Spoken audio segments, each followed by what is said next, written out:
Examples देखेंगे। एक question देखते हैं, f बराबर a bar b bar plus a b बार।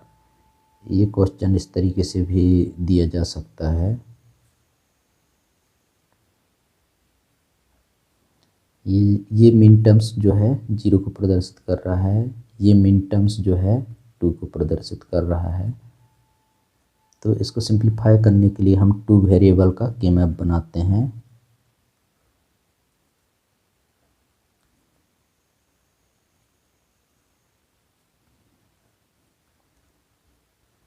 दोनों वेरिएबल को प्रदर्शित कर देते हैं।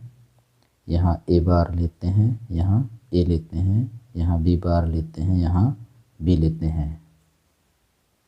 अब हम समझने के हिसाब से प्रत्येक सेल्स के मिन टर्म्स के अनुसार उसके इक्विवेलेंट डेसिमल नंबर प्रदर्शित कर देते हैं। हमको क्वेश्चन में मिन टर्म्स 0 दिया है और मिन टर्म्स 2 दिया है। हमको क्वेश्चन में a बार b बार दिया है, तो इस वाले सेल में मिन टर्म्स है a बार b बार, तो यहाँ हम 1 लिख देते हैं। फिर एक मिन टर्म्स दिया है a b बार, तो इस वाले पोजीशन में a है और b बार है। ये 0 के बराबर है, तो 0 वाले सेल में हमने 1 लिख दिया है, और ये 2 के बराबर है, तो 2 वाले सेल में हम 1 प्रदर्शित कर दिए हैं। अब हम देखते हैं कि ये दोनों सेल जो है एडजेसेंट होती हैं। एडजेसेंट सेल वे सेल होती हैं जिनके बीच में सिर्फ एक वेरिएबल का डिफरेंस होता है। यहाँ देखते हैं हम, ये दोनों सेल्स में सिर्फ a और a बार का बस अंतर है, बाकी b बार दोनों में सेम है, इसलिए ये दोनों एडजेसेंट सेल हैं। इनके बीच में एक ग्रुप बनाते हैं।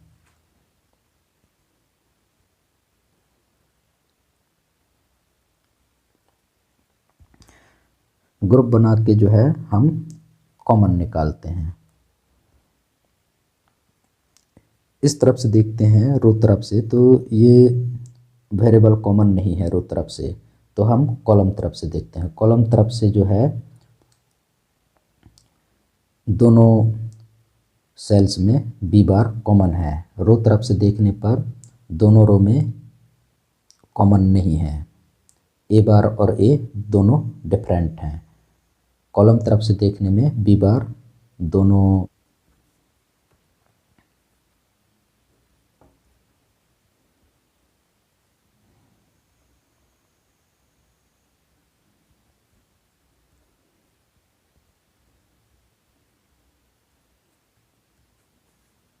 इस क्वेश्चन को इस तरीके से भी दिया जा सकता है। ये मिन टर्म्स 0 के बराबर है, ये मिन टर्म्स 1 के बराबर है, तो हम 2 वेरिएबल का एक के मैप बना लेते हैं।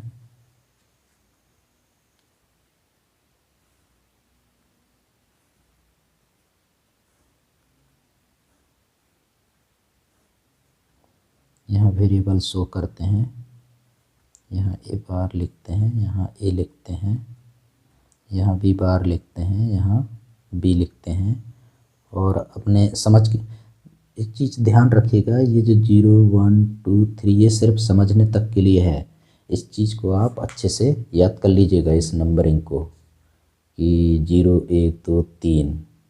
और ये भी डिसाइड होता है किसके द्वारा, MSB के द्वारा। अगर a को मैं अगर यहाँ रख दूँ और b को यहाँ रख दूँ, तो ये जो नंबरिंग है ये चेंज हो जाएगी। इस बात का ध्यान रखिएगा।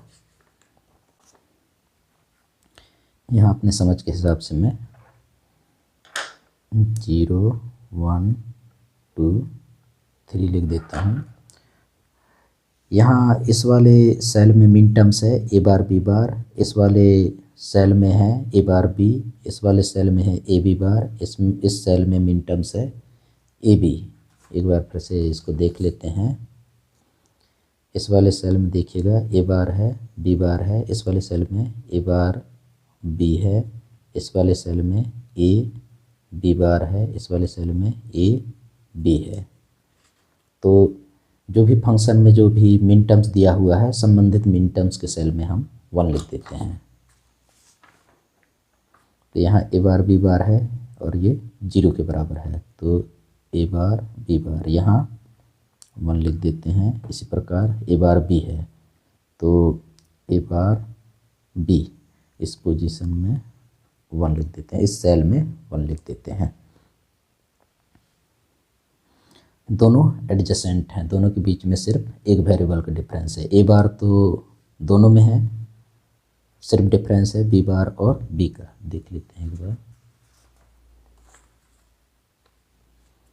इन दोनों सेलों में ए बार दोनों में है, दोनों सेल्स में बी बार और बी का बस अंतर है, एक वेरिएबल का डिफरेंस है। तो एडजेसेंट सेल के बीच में जो है ग्रुपिंग होती है। एडजेसेंट सेल वे सेल होती हैं जिनके बीच में सिर्फ एक वेरिएबल का डिफरेंस होता है, तो एडजेसेंट सेल के बीच में ग्रुपिंग होती है और जो भी कॉमन रहता है उसको लिख लिया जाता है। यहाँ कॉमन क्या है, अगर रो तरफ से देखें तो ए बार कॉमन है, इस तरफ से देखने में ए बार इस पूरे रो में कॉमन है, लेकिन इन दोनों सेलों में बी और बी बार अलग अलग है। तो कॉलम के साइड से देखने में जो है कॉमन कुछ भी नहीं है, रो साइड से जो है ए बार कॉमन है। एक नेक्स्ट क्वेश्चन देखते हैं।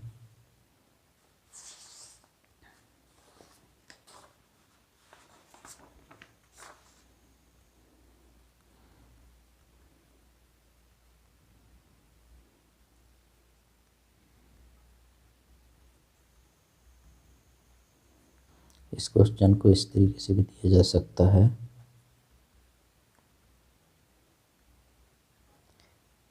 ये 1 के बराबर है, ये वाला मिन टर्म्स 1 के बराबर है, ये वाला मिन टर्म्स 3 के बराबर है। इसको सॉल्व करने के लिए हम 2 वेरिएबल का के मैप बना लेते हैं।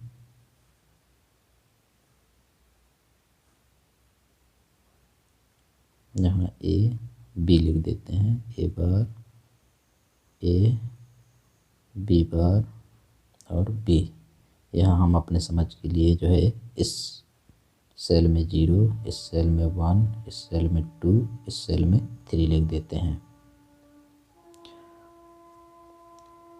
यहाँ एक फंक्शन में एक मिन टर्म्स ए बार बी है, ए बार बी हमें यहाँ मिलता है, ए बार यहाँ से और बी ये, तो यहाँ ए बार बी यहाँ है, तो इसमें 1 लिख देते हैं। या फिर इस 1 को देख के जो है इस सेल पोजीशन में 1 लिख देते हैं, और यहाँ 3 देख के जो है इस सेल पोजीशन में 1 लिख देते हैं। यहाँ देखो ये एक मिन टर्म्स ए बी है, ये ए बी का जो सेल है ये वाला है, ए यहाँ से और बी यहाँ से, तो यहाँ एक 1 लिख देते हैं। दोनों सेल्स जो है आपस में एडजेसेंट हैं, दोनों के बीच में सिर्फ एक वेरिएबल का डिफरेंस है। यहाँ देखते हैं ये जो दोनों सेल्स है इसमें ए बार और ए बस चेंज है, बाकी बी सेम है, मतलब एक वेरिएबल का डिफरेंस है। तो इन दोनों को ग्रुप कर लेते हैं। जो कॉमन है, अगर रो तरफ से देखें तो ए बार और ए कॉमन नहीं है, लेकिन कॉलम तरफ से अगर देखते हैं तो बी दोनों सेल में कॉमन है। दोनों सेल में रो तरफ से कुछ भी कॉमन नहीं है, दोनों सेल में रो तरफ से कुछ भी कॉमन नहीं है, कॉलम की तरफ से बी कॉमन है दोनों सेल में।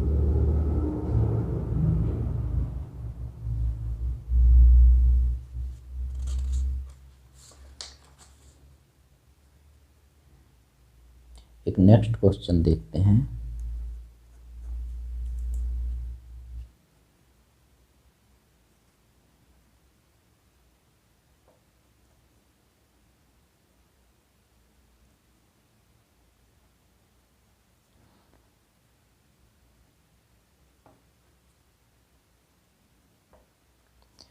ये 0 0 मतलब 0, ये 0 1 मतलब 1 के बराबर है, ये 1 0 मतलब 2 के बराबर है। इसको सॉल्व करने के लिए हम 2 वेरिएबल की मैप बना लेते हैं।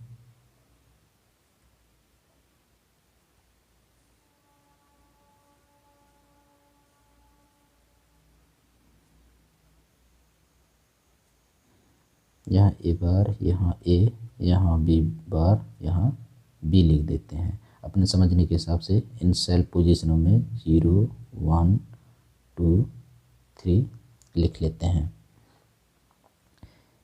ए बार बी बार, ए बार बी बार का मिन टर्म्स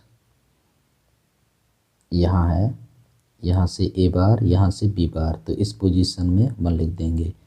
और यहाँ है ए बार बी, ए बार बी का सेल पोजीशन कौन सा है, ए बार, और यहाँ से बी यहाँ है। ए बी बार मतलब यहाँ ए, यहाँ से बी बार, तो इन पोजीशनों में जो है 1 लिख देते हैं। तो हमने पहले से लिख के रख लिया है 0 1 2, तो 0 1 2 के सेल में जो है हम 1 लिख देते हैं। और आपस में ग्रुपिंग करते हैं।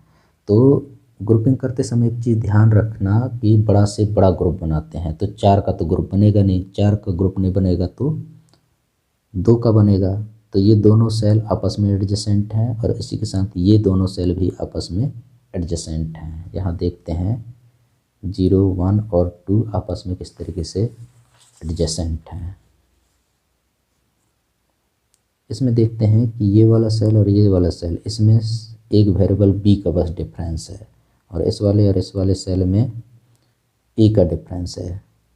यहाँ ए बार है, यहाँ ए है, इन दोनों में यहाँ बी बार है, यहाँ बी है। तो ये सेल में सिर्फ बी बार का डिफरेंस है, और इस सेल में ए बार का डिफरेंस है, इसलिए ये और ये आपस में एडजेसेंट है, और ये आपस में एडजेसेंट है। तो सबसे पहले 2 का ग्रुप बनाते हैं।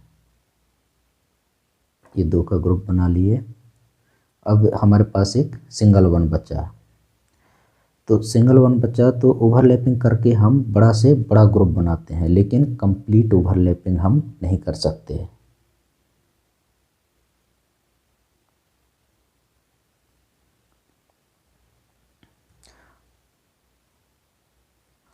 अब हम कॉमन निकालते हैं, तो एफ बराबर लिखते हैं, और प्रत्येक ग्रुप के कॉमन को जो है एसओपी फॉर्म में लिखते हैं।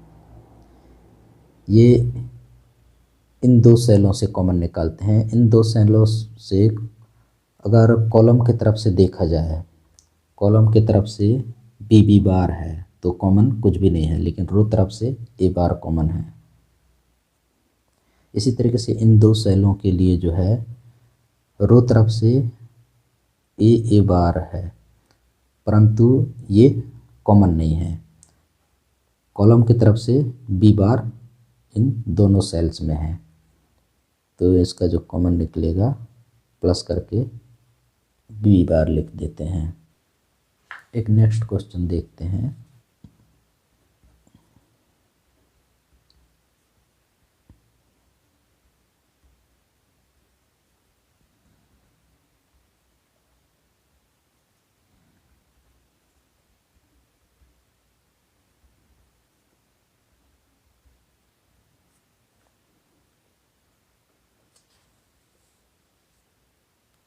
इस क्वेश्चन को इस तरीके से भी लिखा जा सकता है,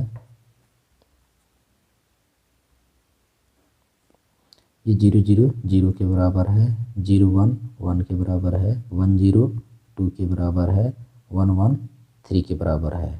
अब हम 2 वेरिएबल के मैप बनाते हैं।